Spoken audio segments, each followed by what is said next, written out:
6n squared plus 5n take away 1. We want to factor this. First thing you want to look for is there a common term. Okay, if there is, factor it out. We don't have one in this case, which is good.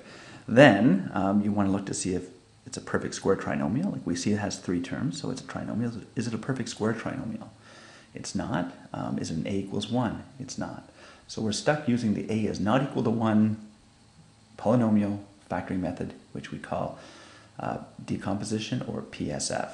Okay, so the P is the product of the first and last terms. So we're going to just multiply the 6n squared and the negative 1. That gives us negative 6n squared. The S is for sum, and that's the middle term is always the sum. Okay, 5n.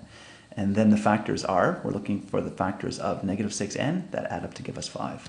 Okay, and they are 6n and negative 1. So like what multiplies to give us negative 6? 6 and 1, or 6 and negative 1, negative 6 and 1, but also add up to give us 5. So if this number is negative, you know that the two factors have to be different. If the product is negative, the two factors must have different signs. Okay? And the largest, in quotes, the largest number is going to be the sign of whatever the sum is. Okay? Since it's positive, the largest is going to be positive. All right? If it was negative, then the largest would be negative. So in this case, it's positive, so the largest is going to be positive. So we have, and we check 6n added to negative n gives us 5n. 6n multiplying negative n gives us negative 6n. Great. So we replace our middle term with the 6n minus n, and that gives us 6n squared plus 6n minus n minus 1. Then what we want to do is group to factor. So we're going to take the first two terms and find the common factor, which is 6n, and we pull that out. We're left with n plus 1. Then for the last two, what's common? Nothing really besides a negative 1. Now if the first term is negative, factor out the negative.